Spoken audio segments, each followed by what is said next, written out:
Burned out, overwhelmed, submerged, stressed out, swamped, and buried. What do these have in common? Now, I want to explore this with you today. And if you're an executive or a business owner, you might be familiar with the feeling. And if you are the top of your organization and you are free from these, well done, you've made it. But you might have an executive or two under you who might be feeling the crunch. If she or he does and you're not, then count your stars, because that person is absorbing the blows for you. Now, the phenomena of burnout or overwhelm has some awfully specific sources organizationally. And I'm making a series of videos to cover all of these. This is the first of the series.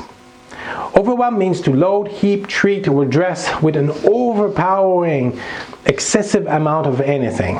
Burnout means fatigue, frustration, apathy, resulting from prolonged stress, overwork, or intense activity. And stress means an applied force or system of forces that tend to strain or deform a body. A physical or psychological stimulus that can produce mental tension or physiological reactions that may lead to illness. Now, there's a common thread here. All of these involve increased forces, demands, communications, actions, etc. That is more than you can handle. Say I'm juggling 3 balls, and I can do that easily. Now, give me a fourth one. Exactly. There will always be 1 ball on the floor at all times. And I might lose more than 1 in the process. Now, imagine that this ball is being a customer or a staff or a bill that needed attention. Well, that little guy is not going to be happy, and he or she will create even more demand or stress for you. Now, I have met a great many entrepreneurs who really introvert on this. They think they are a bad executive or just not cut out for the job. Well, let me assure you of one thing. That is not the case.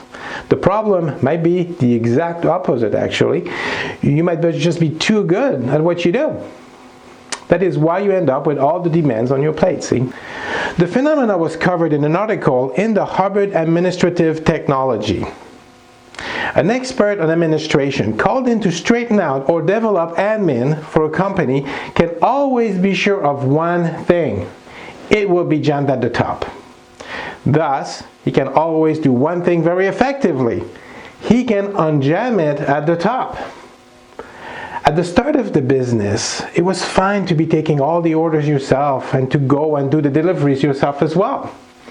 But when the amount of orders grows up to a point where it takes 5 hours of your day to take all these orders and then another 7 to do the deliveries, well, you just have yourself a 12-hour workday. No time to see your kids or family. Your life goes out of balance. Sounds familiar? Now, later in this article, it says, what is wrong and what causes overwork and despair is that the staff type person serving the high-level people are not trained or organized to handle the abundance of action. Well, you might have hired someone to handle the phone, but because you're so busy dealing with the demands, you did not have the time to properly train that individual. And so, you have a person who generates even more demands and work for you. Now, that is a hell of a catch-22, and it sucks. I know. And what I find is that you need someone that is exterior to the production line to work with you in making the support staff competent and effective. You can do it yourself, but now you just had another 2 or 3 hours to your already 12-hour workday. Look, that's not real. Now, this is where we come in. We help you establish a support system that truly unburdens your lines, and the result?